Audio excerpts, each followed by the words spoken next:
it's not that me going after bad guys is not noble, or going after the negative exception of the community I work for is not noble. It's just that I wasn't working, the system that I was working for wasn't supporting me in that, because the whole mentality of the system above my head was, who cares? It's just Skid Row. And that was frustrating. That was frustrating to get a woman who was stabbed from here to here, and then 2 days later see that the case was rejected because she was homeless and a drug addict. That's injustice to me. Yes. And I wanted to stay and fight that mentality. Brothers and sisters,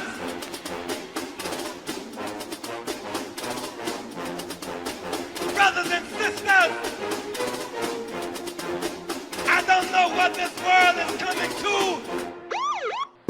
You're listening to the Black and Blue Podcast, a discussion and celebration of the roles of African Americans and other minorities in U.S. law enforcement.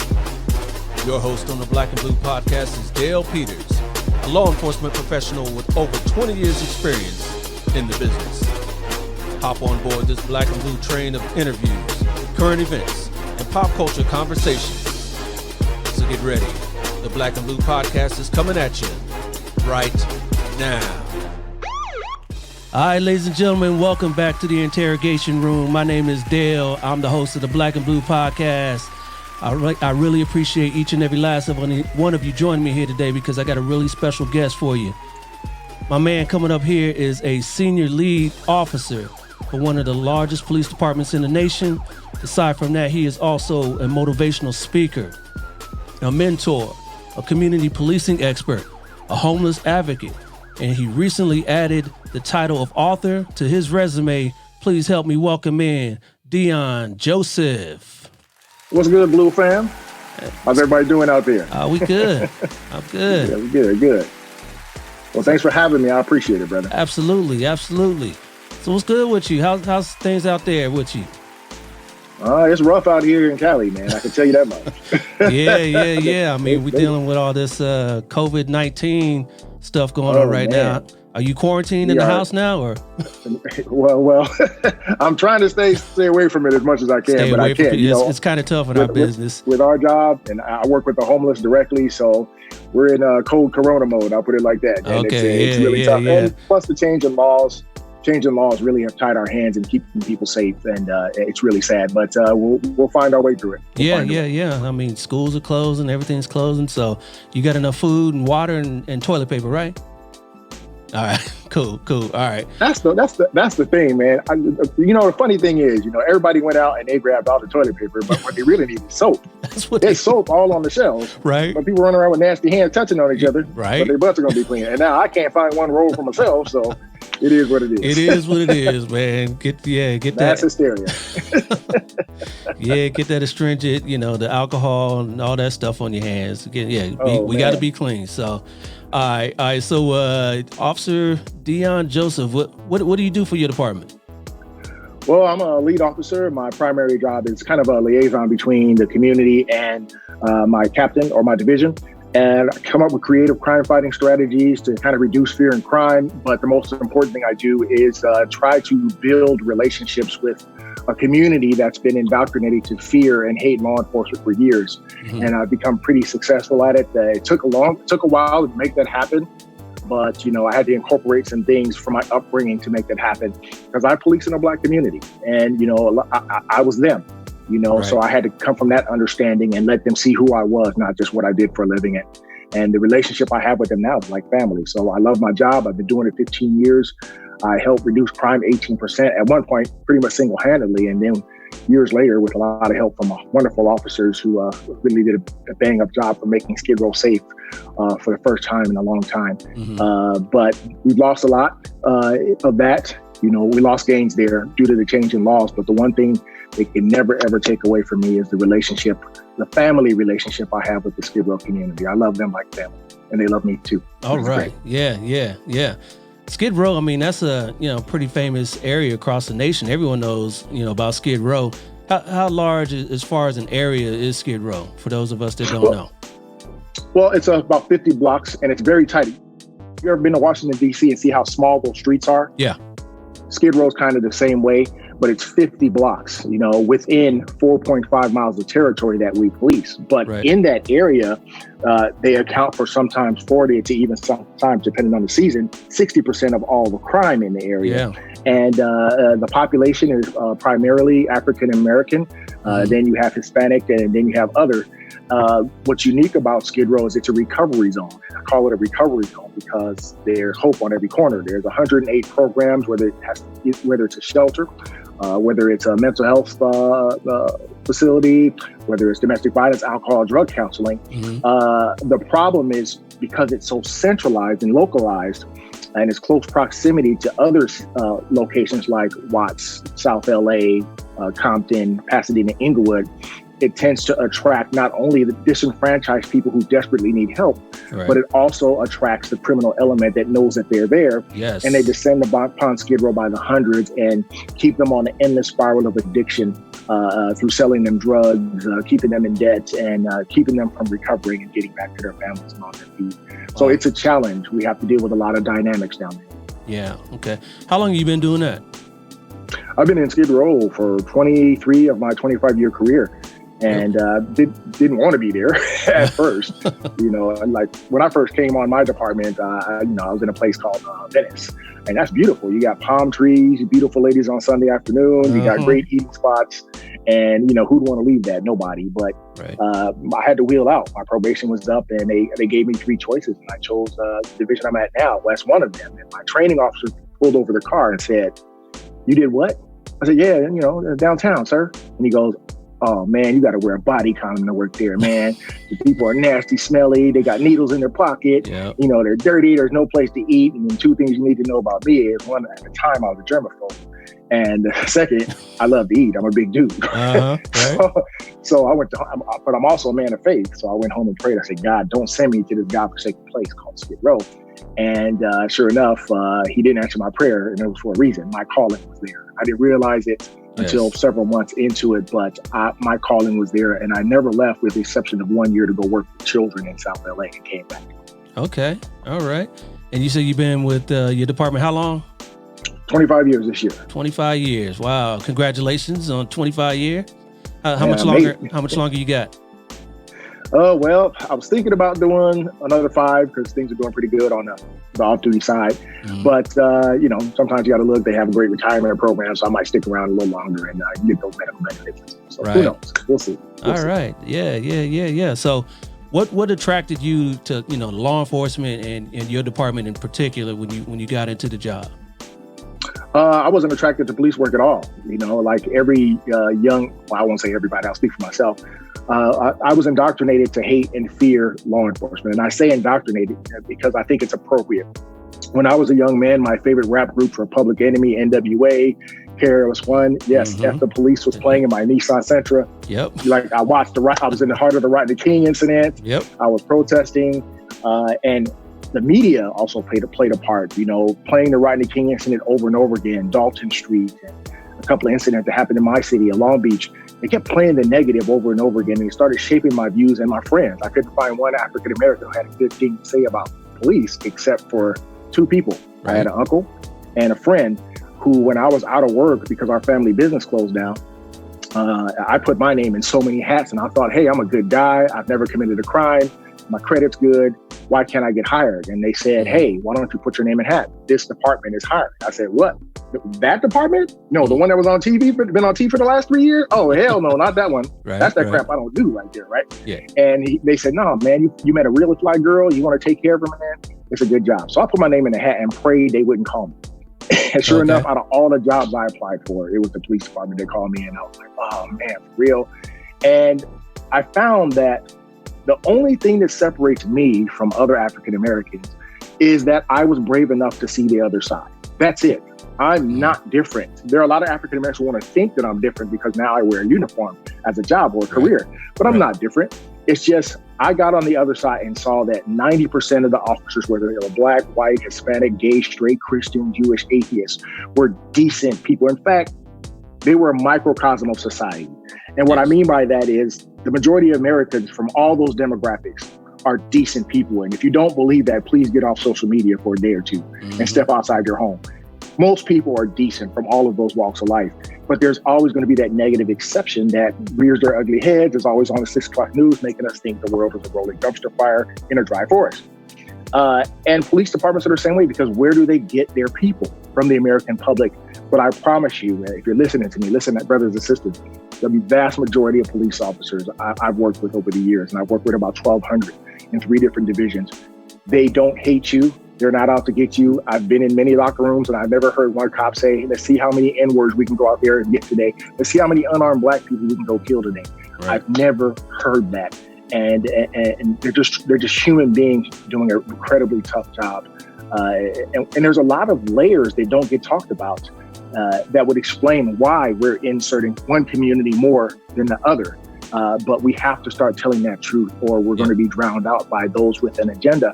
And it's going to make it tough for our communities, us to protect people, and for our communities to trust us. Absolutely. Absolutely. You know, I've got some of the same stories as you do, and I've never heard that personally myself in my department or any other department I've worked with. But, you know, playing devil's advocate, could you say you haven't heard it because they wouldn't say that around you? It's possible. It's very possible. You know what? There's a couple of guys that I worked with over years that I thought in my heart, these guys are racist. They may not come out and say it, but the way they treated me, the way I saw them treat people, I mean, they didn't do anything illegal or wrong, but it was just their attitude. Yeah. But of course, you know, one of those guys I saw giving CPR to a black baby. There you go. There you go. Yeah. So some of those individuals, even though they may have their views, they're able to push that aside when they put the uniform on and provide a service, even for people they don't like. Absolutely. So that's just the reality of it. People are people. Everybody's going to have some form of bias in their heart. That's just human nature. It's not relegated to a race. It's just human nature.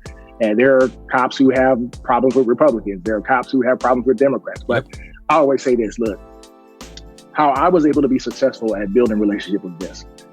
I told myself, when I come to work, when I don my uniform, I leave my worldview at my locker.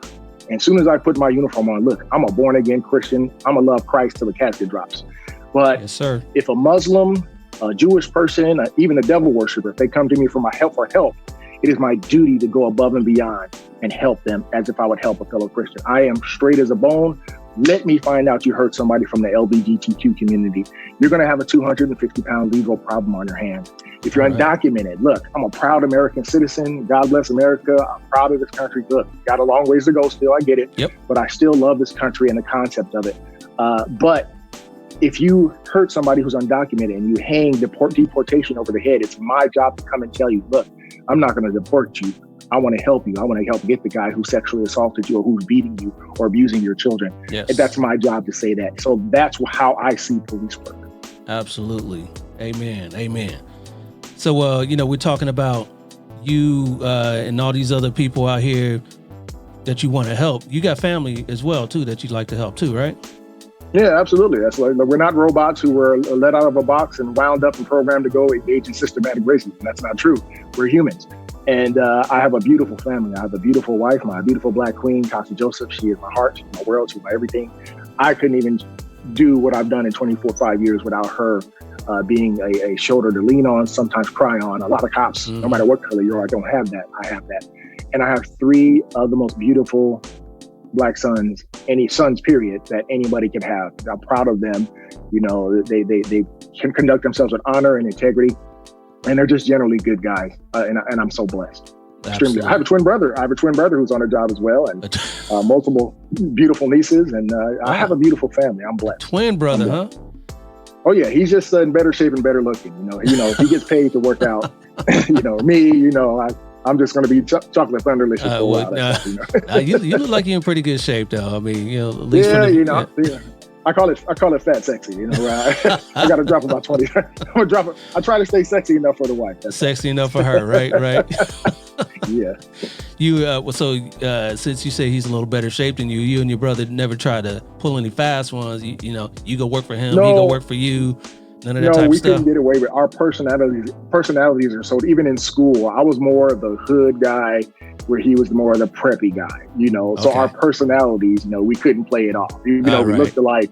We couldn't play it off. Right. So where'd you grow up at? Oh, I grew up in the city of Long Beach. Born in LA, raised in Long Beach. lived on the east side for a little bit, and then my father moved us to the west side because it was getting dangerous.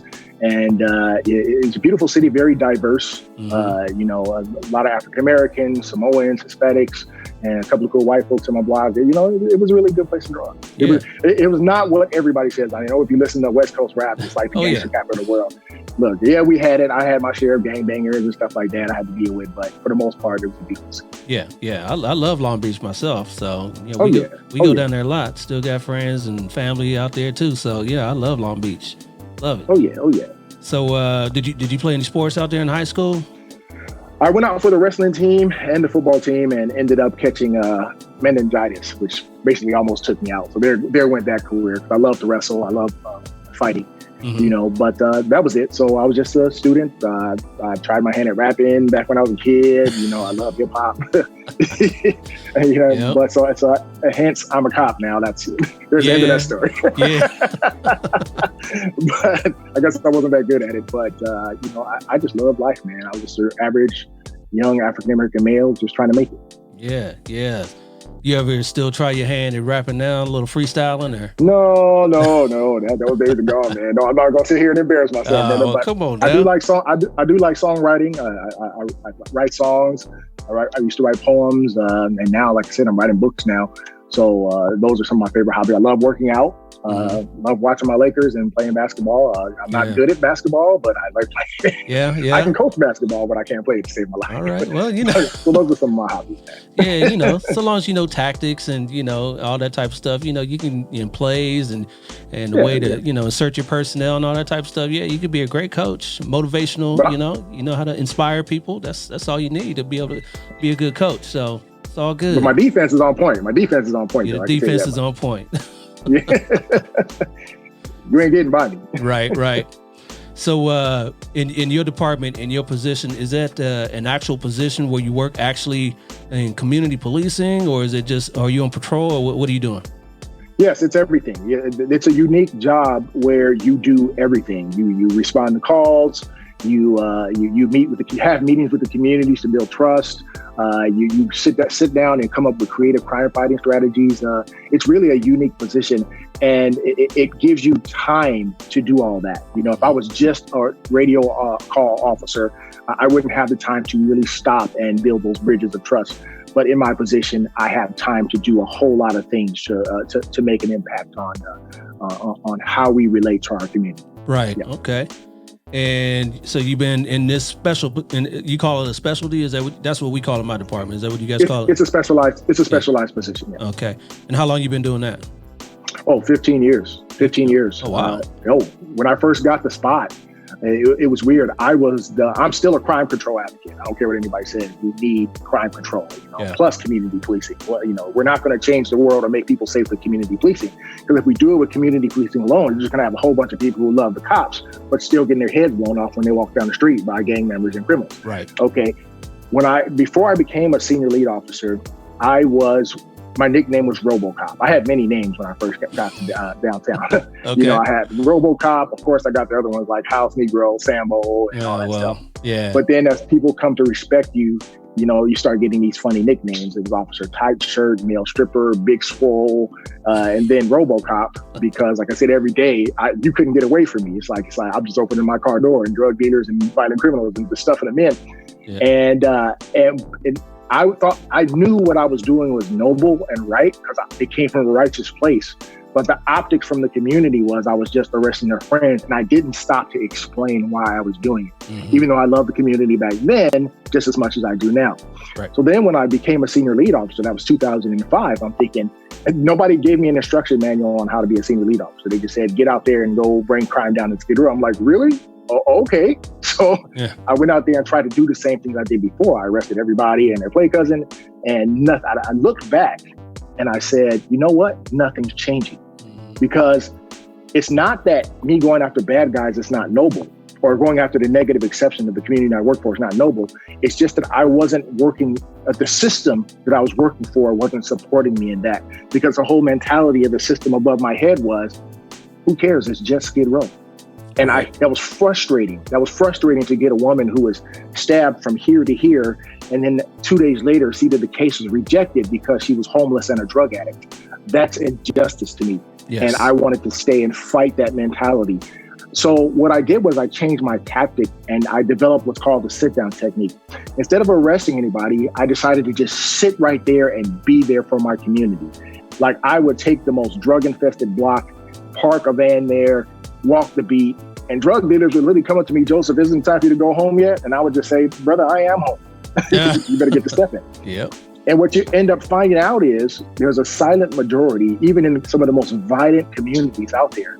Yeah, they got to put on a show for their friends so they don't get killed. But there's a silent majority that was coming up to me saying, hey, man, I pray you never leave this block. Thank you for what you're doing. I can walk my dog. I can come out here and have a cigarette without somebody extorting me for money. Right. They loved it. The people of Skid Row wanted the same thing everybody else had. Yes. They wanted, but they just couldn't vocalize it because they had a figurative and literal gun to their head, just like Chicago, Baltimore, and other places. So when I did that, I was able to reduce crime more than when I was out there wilding and arresting everybody and their play cousin. Because who's going to commit crime when the cops there, right? And now I was garnering the favor of the community, who was now giving me information on who was the most dangerous and who were causing the most problems. And I was able to later, that sign, that saying in colors, run and you get one, walk and get them all. Get them all. And there was a couple of occasions where I almost got them all. It's because of the community trusted me. So that's what community policing does. And that's what I love about my position. And it allows me to show who I am, not just what I do. Right. That's what's up.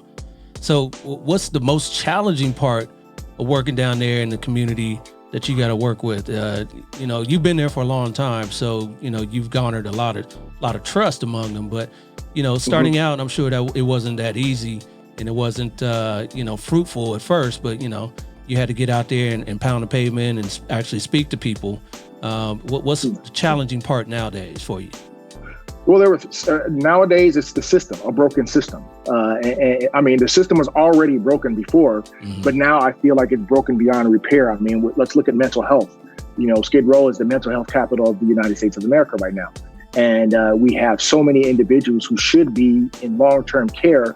But what happens is when they go into crisis, and it's even worse if they're dual diagnosed, they sprinkle pills on them in the name of civil liberties and then kick them out. Instead of 72 hours, it's 6 hours. Hey, right. You feeling better? And of course, they're going to say yes, because they want to go scratch a chemical itch.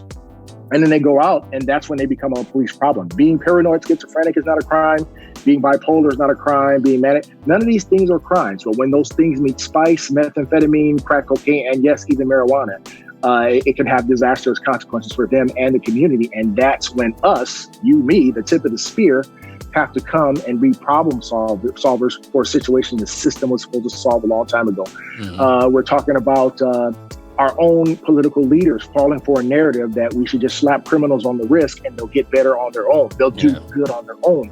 And reclassifying crimes to make it hard for us to put the most dangerous. And now the most dangerous are back on the streets, and they're holding people just pretty much hostage. They're holding communities hostage. And the other thing is, sometimes politicians who won't listen to the boots on the ground. They won't talk to the guy touching the issue because they say, oh, he's too passionate, oh, he's too jaded. No, I'm not jaded at all. I love the community I serve. That's why I need you to come talk to me. So we don't make decisions that break the arms of law enforcement, where we can't protect them, where we can't improve quality of life. So those are the biggest hindrances that I see I'm faced with. But like I said, the one hurdle I crossed was building relationships. Like I said, I'm like family to the community I serve. They'll never take that away from me no matter what. Like, it's really bad now. And I walk down the streets of Skid Row and the people, it's almost like they look at me like, Deon, I know you tried. I know your officers tried. We thank you, but we're in hell. I used to have my cell phone, my department phone was the busiest cell phone in the city. And over the last 2 years, they've just stopped calling. And I went around and I asked, I said, you guys have all these complaints, but you're not calling me. And they say, the reason why is because we know there's nothing you can do anymore. That's what's frustrating to me. That's when because it felt good when they really thought we could help them. Yeah.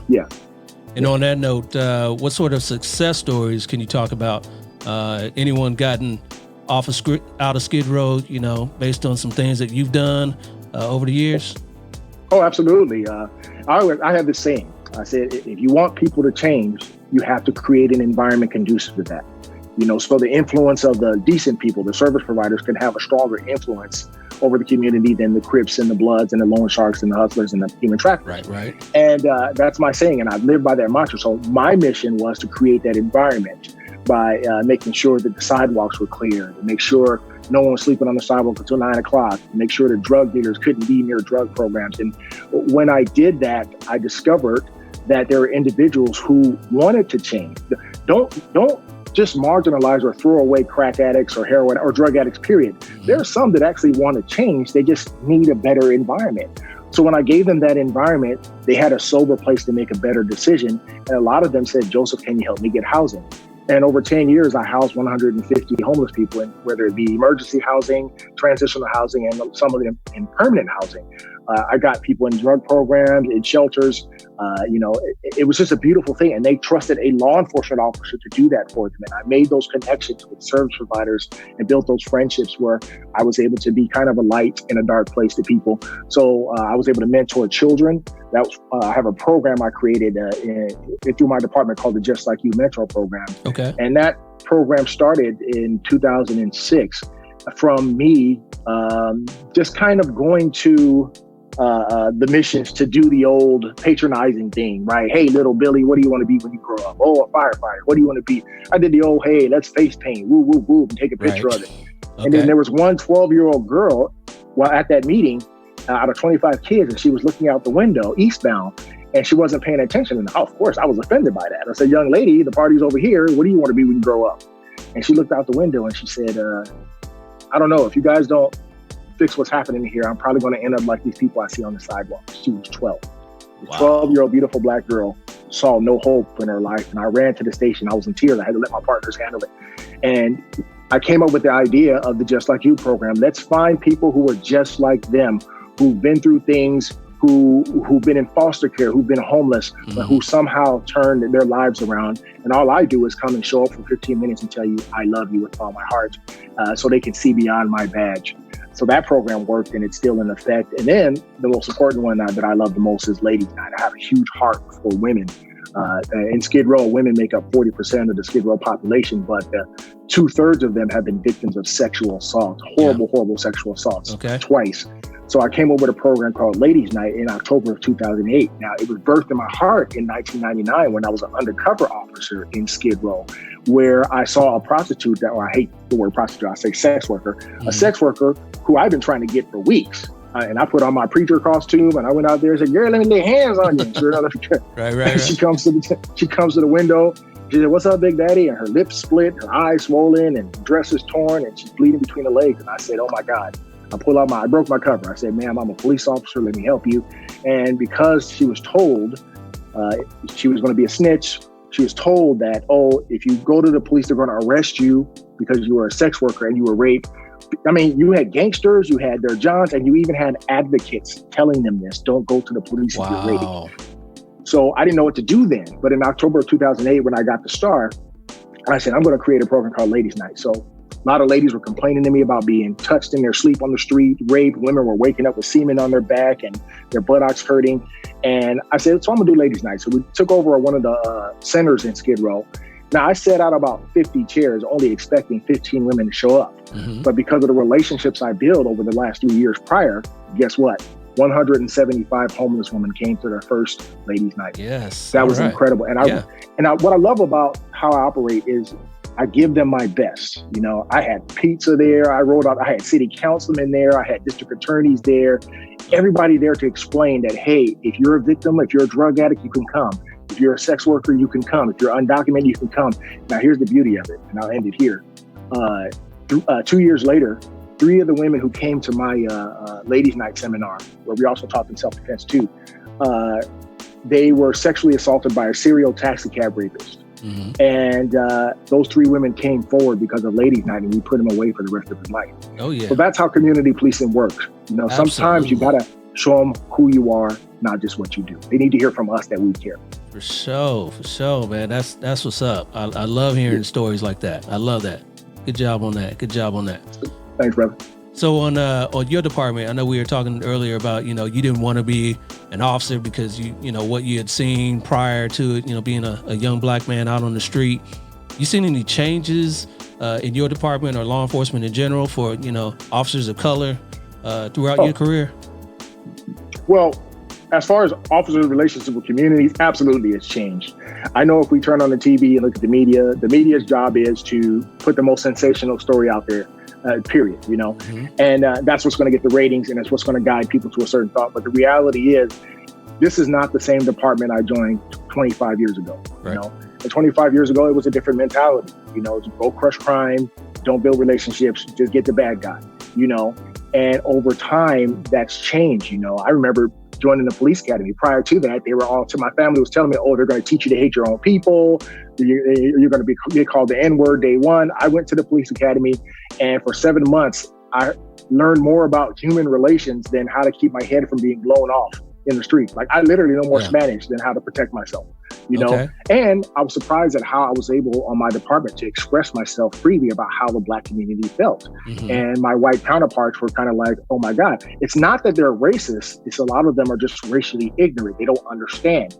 So they got to hear a different perspective, and it was weird. They actually listened. So now we're in this era where I'm working with officers of all walks of life. I'm sorry, it's not a blonde hair, blue eyed department I work for anymore. It's everybody. Mm-hmm. And they're really decent people just trying to do a tough job. As for how I was treated when I first came on the department, there were some guys who looked at me as like, oh my God, I'm glad you're on the right side, brother. Or, oh my God, I'd shoot you if it was you. Because back then I was yoked. I was like super huge. Uh-huh. You had those idiots, I'll never forget one detective said, well, why do you think OJ didn't do it? And I'm like, what? I was like, because of my skin, he just already assumed. Yeah, but now it's not even like that. Really, a lot of the officers are a lot more culturally sensitive. Mm-hmm. They understand, and from all walks of life, whether they're white, Black. As a matter of fact, when I came on the job, one of my biggest mentors was a white officer named Bill Snowden. Now, he was the clear stereotype that every black person should fear, right? He was 6'4", blue eyes, blonde hair. He was very imposing, very intimidating. And he had arrested 2,300 people in a black part of Venice called Oakwood. Okay. And I'm thinking, oh my God, I'm about to go with a guy that everybody hates. So I can't say anything because I'm a probationer. So I get in the car with him and we go for a ride. Mm-hmm. He takes me to the area and I'm looking at it, and it's black people sticking their heads out of the window saying, hey, Snow, what's up, Snow? God bless you, Snow. Hey, how's your family, Snow? And I'm sitting here like, are these people so scared of you that they're saying hi to you? That's just my mentality, right? Because I was judging him. I was being prejudiced against him. And I said, sir, why do these people love you if you arrested 2,300 people in this neighborhood? He says, Deon, you don't have to be an Adam Henry, and you know what an Adam Henry is. Yes, yeah. You don't have to be an Adam Henry to be a cop. He said, the people here understand why we're here. They know we have a job to do. They just want us to treat them like human beings when we do it. Yes. And that set with me. So now when the people in Skid Row, where I get the same love, if you ever walk down the streets of Skid Row with me, you see it's like an episode of Rocky. People from the rooftops yelling, screaming, calling my name. All right. It's like that because of him. And they know when I arrest them, it's not because I'm trying to hurt them. It's because if Joseph has to arrest you or get into a use of force, it's just you gave him no choice. Yeah, no because choice. Of how he treats us. So that's why I keep telling people, I get it. When things are bad, when crime is high, we have no choice but to show what we do. But when crime is down, we are allowed to show people who we are. I've just mastered the art of whether crime's up or down, mastered the art of showing people who I am and still getting the job done. Absolutely. That's what's up. And I'm supported by I'm supported by my fellow officers in doing it. That's the change. Before I was a bleeding heart. They thought, oh, there's that bleeding heart. There's a Captain Hugger thug right there. I'm like, no, I hate what gangbangers do. I hate what gangbangers do too, but I don't hate gangbangers, Right. So if they need my help, I'm going to help them too. So that was my mentality. But now they get it. They get it. Yeah. So on the flip side, though, I mean, I know we talked a lot about helping people out. What about things on the job that you see that you just go like, oh man, that's some funny stuff right there. A funny call where you couldn't believe that happened, or just something real stupid. Dumb criminals, anything like that. Well, I got thousands of stories. Yeah, I know you got thousands of them. We just need one of them. You need one. Well, one is kind of stupid, but I'll tell you one. But I'll tell you one. I'll tell you about one's real quick. There's one guy I'm chasing, and he was a drug dealer, but he was also selling crack pipes. So he tried to get rid of the evidence, right? And how do they always get rid of evidence? Trying to swallow it. Right. So he swallowed a whole bunch of crack pipes and tried to chew it up and swallow it. I'm like, are you kidding me, bro? The pipes. That was the pipes. That was crazy. Wow. But the funniest one is going on right now. I've been, don't tell my wife, but I've been having an affair with a 76-year-old Hispanic woman in Skid Row. Okay. And I met her. It'll be just between us. Just between us. Don't tell anybody in the podcast. Yeah. So I met her. I was walking down the street, and she just walked up and latched up to me and put her arm inside of mine, and she would just walk with me, and she would speak to me in Spanish. And I thought, oh, what a sweet old lady. I don't understand the damn thing she's saying, but I just would say C, right, without knowing what I was saying C to. Yeah. And she would always, every day, come up with a Mountain Dew and give me a Mountain Dew and make sure I drink it. So one day I said, you know what, let me go out and get this Spanish app. So I got this Spanish app, so when she talked, I could translate it, right? So I'm walking, and she's grabbing me by the arm, and we're walking, and I'm turning it on, and she's speaking, and I'm looking at what she's saying. I'm like, oh my God, this lady is pitch and woo. Oh no, I cannot be your soda, lady. You can't drink me, But it was so sweet. It was so funny. And my wife, we were carpooling, and she dropped me off. And the lady's walking across in front of our station, and she sees my wife drop me off. And you should have seen her. Her heart just broke, and she threw her cane on the ground and started calling my wife the N-word in Spanish. Oh, no. It was just, and then I had to go and cover. I'm sorry. It'll never happen again, baby, because she loves me, and she comes to praise for me, prays with me. That's just one of the funny things that I deal with, but I love her to death. Yeah. Just don't tell my wife. Just between us, brother. Just between us. So is your wife in law enforcement too, or? No. She is. She also works for the city I work for. Okay. And but she's a big supporter. Okay. A big supporter. Like her family. It's just funny because her family. She came from a family who didn't have a good relationship with the police. In fact, her mother was kidnapped by the police. One of her cousins was killed. He was unarmed. This is back in the 70s. By the police. So they didn't have a good worldview. So it surprised me that when my wife found out I was going to be a cop, how she kind of went in with both feet and said, I don't care. I'm going to love you for who you are. I'm going to judge you for you. I wish the world would do that. So you knew her before you became a cop? Oh, yeah. We met at Venice Beach. I was working out, and she saw me. She thought I was a football player. Sorry, baby. I ain't balling like that. Not like that. But Did you used to work out right there on the beach? You were one of them? Me and my twin brother and I, we were one of the featured attractions. We have hundreds of people from around the world coming to watch us work out.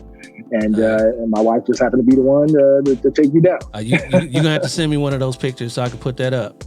If I can find it, I'll do that. I'll do that. I think I got an old picture with me and my son posing. I'll send it to you. Yeah, big sexy.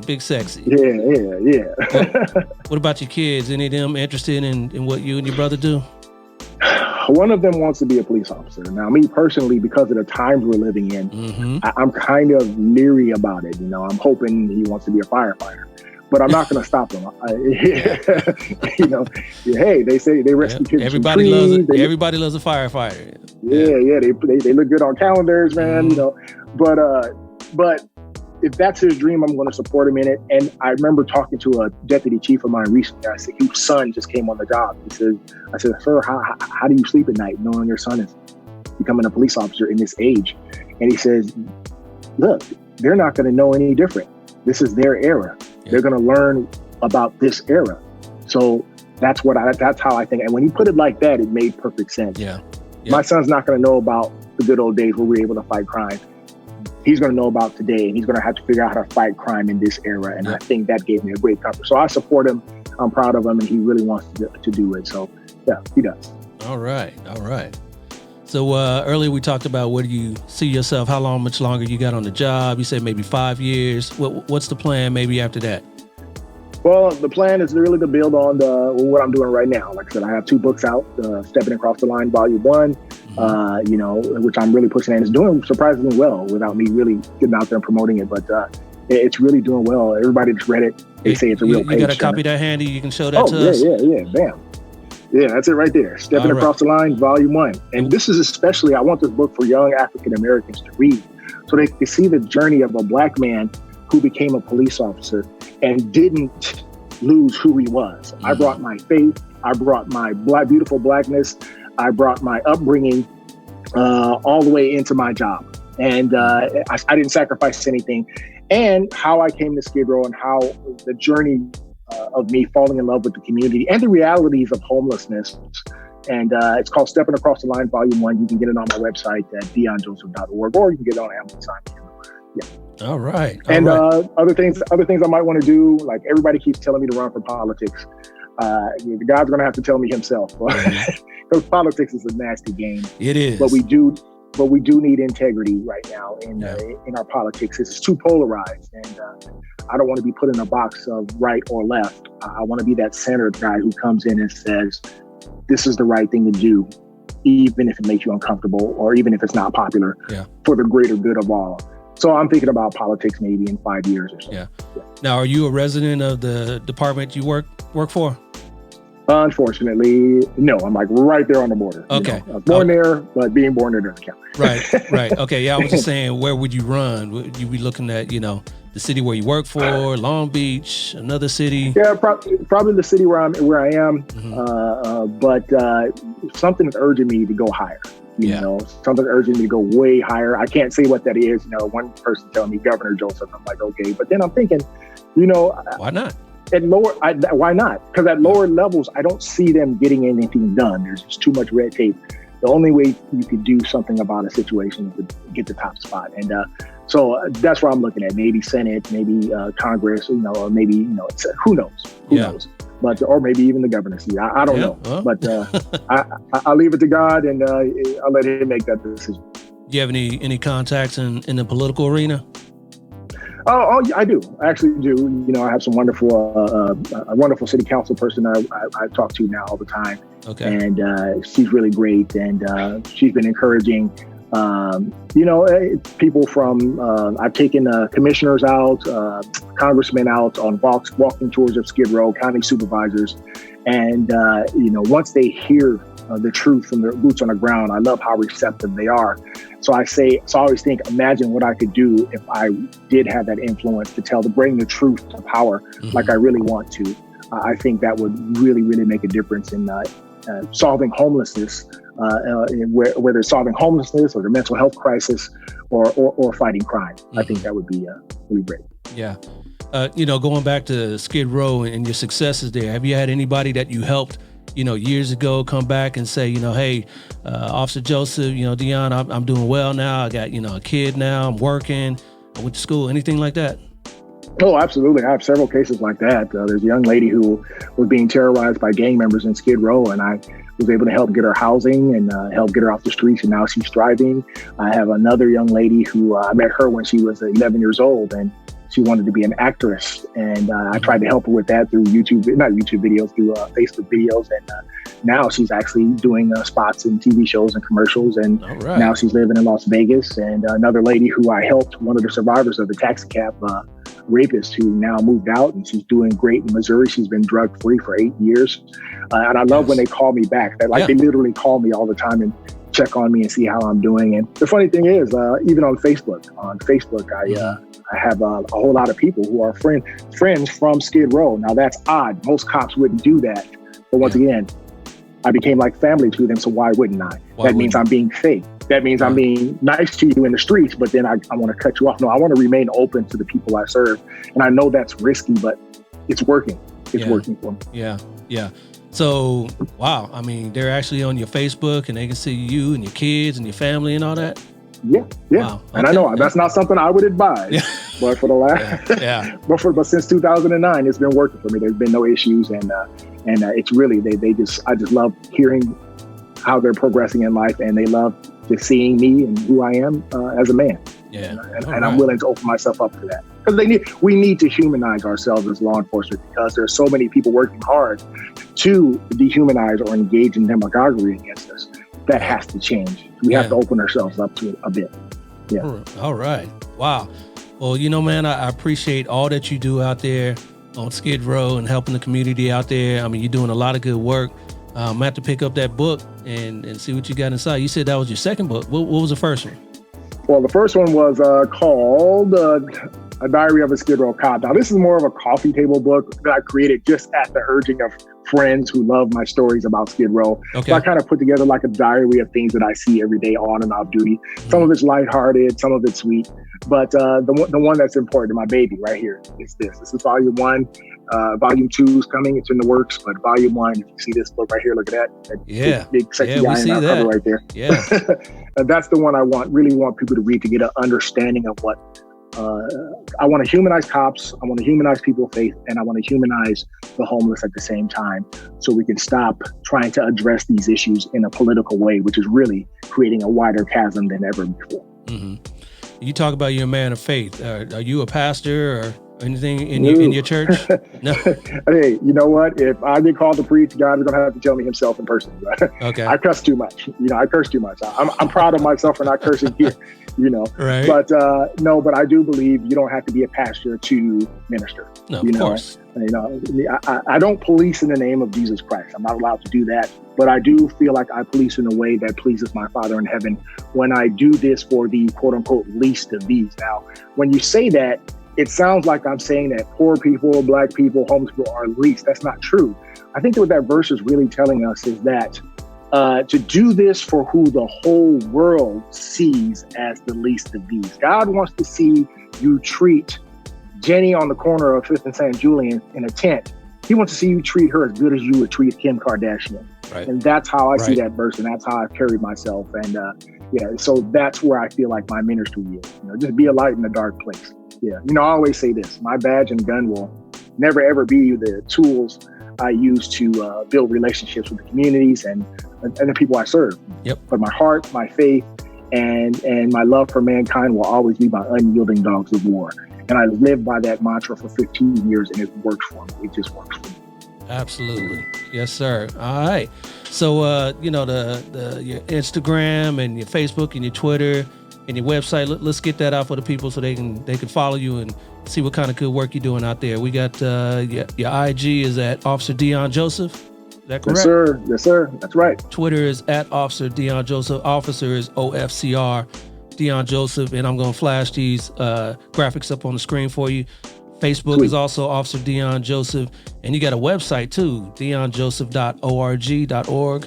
And you're all over the place, huh? Getting that message everywhere, out. Man. Getting that message out. Trying to get it out. We're going to change the world. Yes. One person at a time. You do that. Yes, sir. We're going to do that together.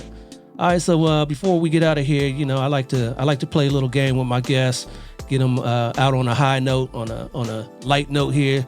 So let me get this all set up for you. Yeah, let's get this set up for you. See what your knowledge of. It sounds like you're a busy dude, so you can't really know too much about TV. But we're gonna do TV for you anyway. No, I love TV. That's one of the things we love to do. We sit on the couch and watch TV. Hit me. This is called Black or Blue. Black or There Blue. we go. There's Black my theme or song blue. there. Black or Blue. Black or Blue. Black or Blue. All right, my man. So this is called Black or Blue. This is a game that I'm gonna play with you. Your category today is called Look Ma, I'm on TV. Fictional TV characters. This is gonna be really simple. I'm gonna name a name for you. You're gonna tell me, is that person, that TV character, blue? Meaning he's a cop on TV?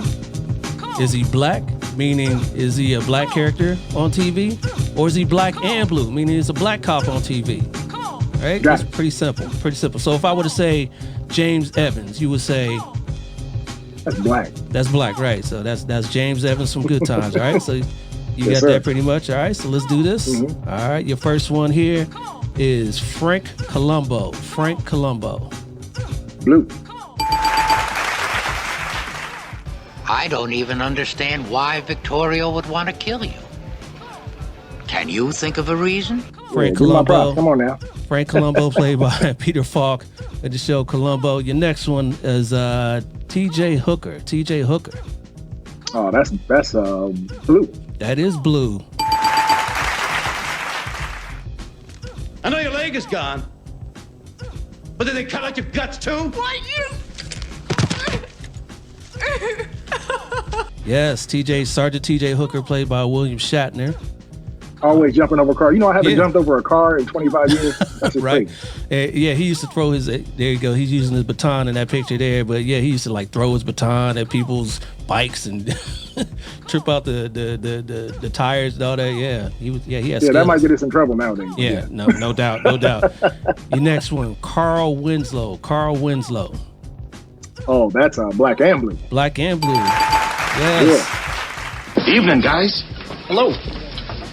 Hey, I'm Sergeant Carl Winslow. And you are? That's Officer Carl Winslow, played by Reginald Vell Jackson in Family Matters. You're doing pretty well here. You know your TV. Come on, I'm on it now. I'm on it. Right? Your next one, Hillary Banks. Oh, that's Black. That is Black. Yes. Dad, I need $300. Hillary, your cousin Will is here. Hi. Dad, I need $300. Like, Hillary- oh my God. Yes. Hillary Banks, played by Karen Parsons on The Fresh Prince of Bel-Air.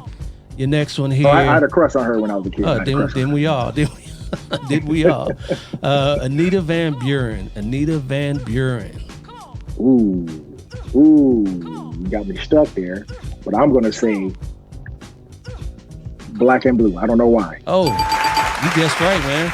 Before we go after a grieving relative for murder, why don't we make sure we know how Mrs. Bauer died?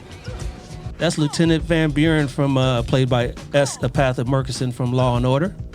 See that? Yeah. See what we do in law, but we have common sense, so we kind of just have to, put 2 plus 2 together and make things happen. You know what I'm saying? Yeah. All right, your next one is Clancy Wiggum. Clancy Wiggum, I feel it's a cartoon character. I think it's Blue. Oh, that's that dude from The Simpsons. Which Right? dude from The Simpsons? From The Simpsons. The police chief. Yes, that is right. Yeah. Well, she didn't reckon with the awesome power of the chief of police. Now, where did I put my badge? I'm on fire. You on fire. Come on now. Yeah. I can't be stopped. All right, here we go. This one might trip you up though. Your last one here is Geordie LaForge. Geordie LaForge. Man, why does that name feel like a 90s police character? Geordie LaForge. You know what? I'm just gonna say Blue. Blue. Your only Oh, one. man. Your only one. Listen, my advice is ask somebody else for advice. At least someone who's got more experience at giving advice. That's Geordie LaForge, played by LeVar Burton on Star Trek: The Next Generation. Yeah. Oh I'm man, sure I'm you've human seen- after all. God Did damn it. you ever watch that show? I'm sure you've seen. The I used to character. love Star Trek, Okay. but I remember him mostly from Reading Rainbow and Roots. That's my boy. That's my boy right Yes. But you still got more right than you got wrong. So there. There you go. I'm black enough.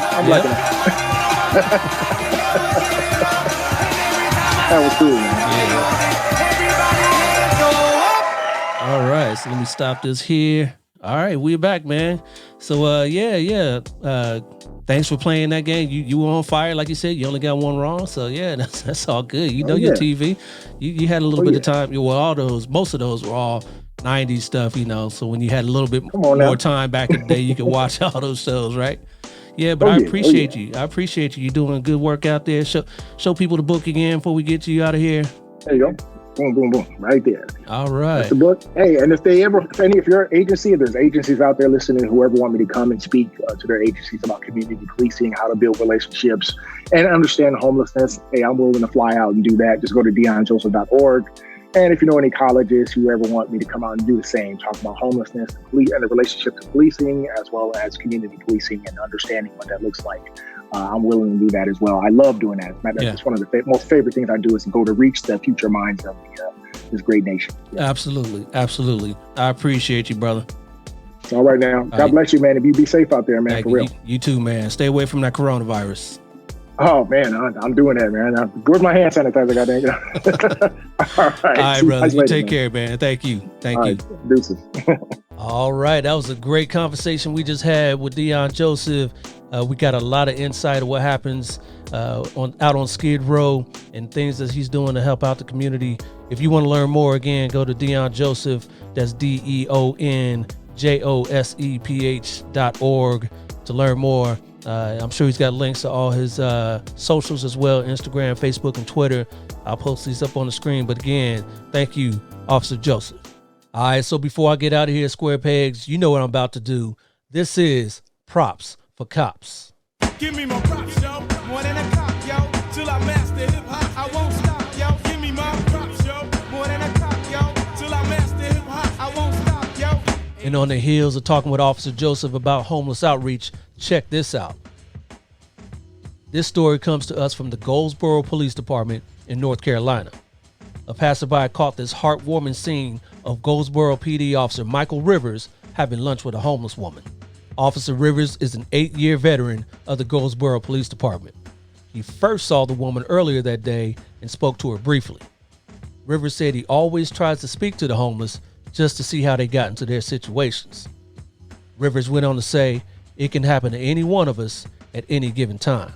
After Rivers drove off, he circled back and asked the woman if she was hungry and wanted some food. He came back with some pizza and some Mountain Dew. Rivers is also a recruiter for Goldsboro PD. He hopes to send a message of compassion for others. He says, when the younger or newer guys come in, I let them know, hey, treating our community members like human beings is the most important thing in the world. And part of that message is you don't have to charge everybody for everything. So if we as police officers show that love and compassion to everybody, no matter their age, financial background, or race, the world will be a better place. You know, I certainly agree with Officer Rivers on that. And it's good to see other officers out there around this great nation of ours that have compassion for the communities they serve.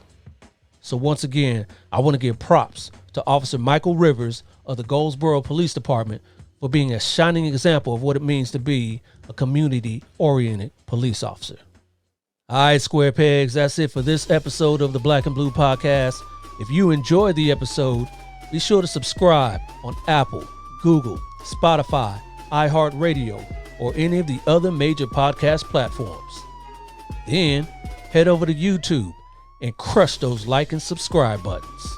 You know, I call us all square pegs in a round hole because we don't have to lose who we are as people to fit into this world of law enforcement.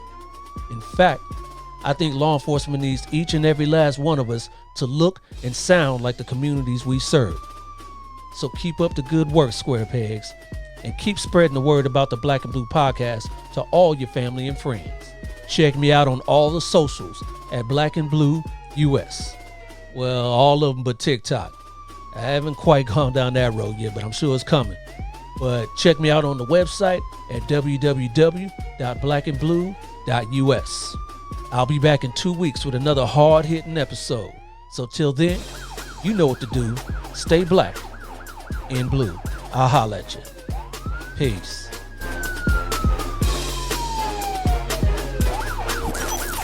This has been a Maitre D Entertainment presentation.